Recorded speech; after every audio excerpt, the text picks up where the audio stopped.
अवश्य करना है, लेकिन उसमें मरना नहीं है। केवल अपने वंशजों के सम्मान के लिए उस देवगिरी के महादेव ने नदी की धारा इसलिए रोक दी ताकि हमारी प्रजा को पानी न मिले और वो मर जाए। नदी के पानी को तो रोक लिया, आकाश से बरसने वाले पानी को रोक सकता है क्या? मिट्टी गीली नहीं होगी, फसलें फिर से नहीं उगेंगी। उस बरसात का पानी ही काफी है और उसी से ही हम अपने खेतों में फसल उगाएंगे। काकतीय साम्राज्य की प्रजा को धमकाओ, बलि देने को विवश करो, उनका साहस तोड़ो, शस्त्रों से आतंक फैलाओ, अस्त्रों से लदे डरावने गजों को मदिरा पिला के बदमस्त करो और छोड़ दो प्रजा पर। गणपति देव के यहाँ कन्या का जन्म होना चाहिए। सम्राट के साथ प्रजा भी टूट जाएगी, तब हम उन पर प्रहार करेंगे और तभी हमारी दंड यात्रा प्रारंभ होगी। उस काकतीय राज्य को हम अपने दूसरे पोते महादेव को भेंट करेंगे। भूगर्भ के प्राकृतिक खजाने से सप्त बाधाओं का किला पुनः निर्माण के लिए ही जन्मेगी। सप्त मां के अवतार स्वरूप में तेलुगु देश की रक्षक होगी वो कन्या। अरे वो सब बातें छोड़िए, हमारे प्रभु की कुंडली में राजयुग का सुख है कि नहीं वो बताइए। प्रभु, घर के भेदी से प्रजा अनजान है और उस बाहर के भेदी देवगिरी के राजा सिंह से डर रही है। अगर वो सिंहासन पे बैठा तो फिर हमारा खेल खत्म। मुरारी देव जी, हमारे सभी सेवकों को तैयार रहने का आदेश दीजिए। कन्या का जन्म लेते ही यदि सम्राट गणपति देव ने खुशी से सिंहासन सौंप दिया तो वो जीवित रहेंगे, नहीं तो उन्हें परलोक भेजना पड़ेगा। प्रजा किंतु ये नहीं चाहती। वो तो कामना कर रही है कि युवराज हो, किंतु इस समाचार से शत्रु अत्यंत प्रसन्न होंगे। महामंत्री शिवदेव जी, आपके इस शुभ समाचार से पहले ही आक्रमण के संकेत मिल चुके हैं। देवगिरी के शत्रु काकतीय प्रजा का सिर काटने के लिए तलवार तेज कर रहे हैं। सारे संबंधी सामंत सिंहासन पर दृष्टि गड़ाए बैठे हैं, किंतु बिना सुपुत्र के ये सम्राट इस साम्राज्य की रक्षा और कितने दिन कर पाएगा? हमारी प्रजा को फिर से दंड मिलेगा। इस राज्य, इस देश के भविष्य का क्या होगा? युवराज, सुना आप बहुत साहसी हैं, तो क्यों ना तलवार की धार देख लें? और वेंगी चाणक्य के बाद आता है हिंदू तेलुगु साम्राज्य, हमारा काकतीय आंध्र महासाम्राज्य। चारों ओर से हमारी सेवा में है देवगिरी साम्राज्य, पांड्यन, पूर्वी के लोग और होयसुली की जनता। किंतु कदम कदम पर चचेरे भाई हैं जो घर के भेदी हैं, जो गद्दी हथियाना चाहते हैं। झूठे अधिकार और गंदी राजनीति के इस कुटिल संग्राम में सैनिकों से अधिक हमारी भोली भाली जनता पिसती है। यहाँ कुल दीपक नहीं बल्कि कन्या रत्न का जन्म हुआ है। अगर ये बात शत्रु तक पहुंचती तो काकतीय साम्राज्य अब तक मिट्टी में मिल चुका होता। कैसे नहीं है प्रसादादित्य, एक है ना।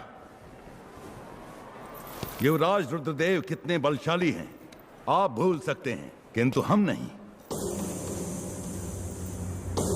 वीर हैं वो, तेज है उनमें, महान प्रतापी हैं। ऐसी कई कथाएं सुनी है हमने, किंतु उनका शौर्य अपनी आंखों से किसी ने नहीं देखा। ना ही हम चचेरे भाइयों ने और ना ही इस राज्य की प्रजा ने। हमने युवराज की शौर्यता नहीं देखी। आज इस शुभ अवसर पर भी हमें अपने प्रभु के दर्शन नहीं मिलेंगे क्या? युवराज के साहस को देखकर हम जय जयकार नहीं कर सकते क्या? हाँ, मैं भी तो यही कह रहा हूँ। बेचारी प्रजा के कष्ट को, उनकी पीड़ा को बिना हिंसा के ही बदलना होगा। बड़ी चतुराई से हम रुद्रदेव को महादेव से युद्ध करने के लिए विवश करेंगे। सेना के साथ वो आक्रमण के लिए जाएंगे। जहां तक जाने देना है वहां तक उन्हें पहुंचाकर बीच में ही हम अपने दल बल को रोक लेंगे। और उसके बाद रुद्रदेव मुट्ठी भर सैनिकों को साथ लेकर देवगिरी पहुंचेगा। बताता हूं, मेरे चाचा ने मेरे पिताजी को धोखे से मारा था, उन्हें क्षमा कर दिया। पिता समान इस राजा को मैं योग्य नहीं मानता। और जानते हो क्यों? क्योंकि इस समय प्रजा के लिए आंदोलन करने के बजाय ये बंदियों का साथ दे रहे हैं। चलो ये भी मैंने भुला दिया। मेरे साथ अन्याय हुआ तो हुआ, मगर मेरे सामने अन्याय हुआ तो मैं चुप नहीं रहूंगा। चक्रवर्ती सम्राट के सामने एक नारी के इच्छा विरुद्ध इस राजनीतिक विवाह को नहीं होने दूंगा। गन्ना रेड्डी, तुम मसीहा नहीं बल्कि एक हत्यारे हो, किंतु अब तुम मेरे हाथों से बच नहीं पाओगे। मार डालूंगा उस कन्ना रेड्डी को। उसे मारना है तो पहले तुम्हें जीवित रहना होगा। कन्ना रेड्डी, मैं अभी वापस जा रहा हूं ताकि वर्धा रेड्डी जीवित रहे।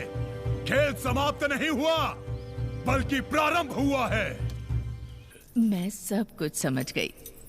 राजमहल में एक रहस्य है और उस रहस्य का पता लगाने गए थे आपके नागदेव, किंतु वो परलोक सिधार गए। आप दोनों भी बिना अधिकार के, बिना नागमणि के सांप जैसे हो गए हैं। अब मुक्तांबा की प्रिय सखी बनकर राजमहल में प्रवेश करके उस रहस्य का पता लगाऊंगी। दोस्तों, वीडियो अगर पसंद आई हो तो कमेंट बॉक्स में लिखकर ज़रूर बताइएगा कि वीडियो में आपको क्या चीज़ पसंद आई और आगे चलकर आप किस तरह की वीडियोस देखना चाहेंगे। और साथ ही साथ बेल आइकन दबा दीजिएगा, सब्सक्राइब कर दीजिएगा चैनल को, ताकि मुझे इसी तरह से मोटिवेशन मिलती रहे आपके लिए ऐसी ही अच्छी वीडियोस बनाने की। तो मैं आपसे अगली बार मिलूँगा, तब तक के लिए नमस्कार।